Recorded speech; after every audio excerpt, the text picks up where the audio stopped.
Perek Lo Yachpor Dav Chaf, sponsored the Refuah Shalema for Tinok Ben Esther Sarah. The Gemara discusses objects placed in an opening between two rooms that diminish its size and disrupt the passage of Tumah. We learned according to Shmuel, not only must the object be impervious to Tumah, it must be abandoned there. The Gemara challenges this from a brisa that presents numerous examples of objects that interpose without being abandoned.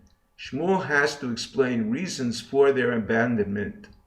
Number one, grass placed in the opening was not removed because it was poisonous, not fit for an animal to eat.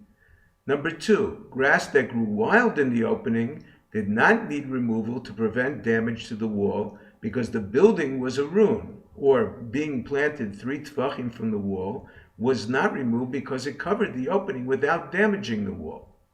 Number three, scraps of coarse fabric, less than 3 by 3 finger breadths, placed in the opening were not removed because they cannot be used even to clean a wound.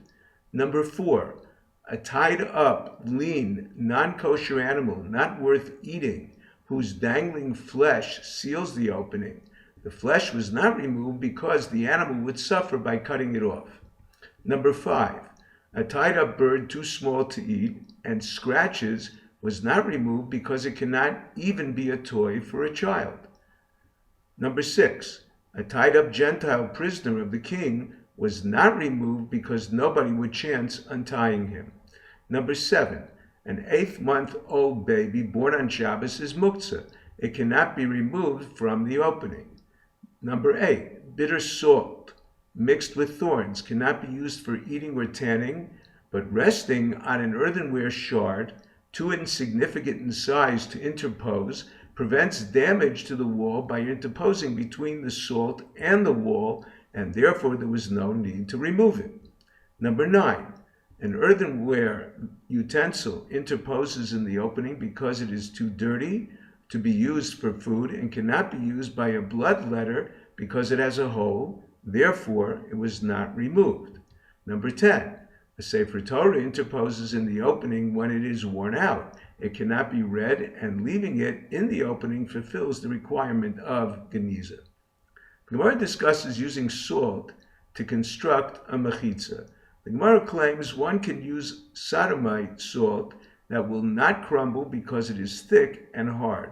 However, one can use regular salt to support a crossbeam of a mavli. The crossbeam holds the salt in place. The Gemara explains the reason one must distance his mill is either noise from the mill or the person working the donkey. Now we move on to a new Mishnah. This Mishnah's first rulings discuss building codes. Number 1, a ceiling must be at least 4 amos higher than an oven, otherwise it is a fire hazard. Number 2, if the oven is placed on an upper story, one must place a layer of plaster over the floor beams 3 tefachim thick, whereas a kira, whose heat is less intense, requires only a tefach plaster.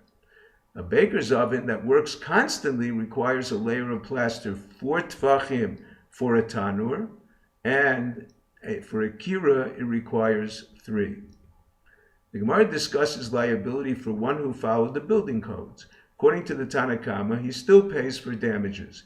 He must take proper precautions in case he has no money to pay. According to Rabbi Shimon, as long as he followed the building codes, he is exempt from paying for damages. Number 3, one cannot open a bakery, a dye shop, barn, or store cut animal feed, known as asfasta, under a warehouse of produce, of wine, or oil. If they open first, they can remain. The second opinion holds wine is not damaged by smoke, only from barn smells. The Gemara qualifies it to certain wines. Preparation for a storeroom, if the owner swept, sprinkled water, or added windows. He built a second story but did not store anything until the bottom floor built a barn. He stored dates and pomegranates as opposed to storing grain, wine, or oil. The Gemara leaves these questions unanswered. If you're enjoying Daf and 5, please click on the link below and become a sponsor.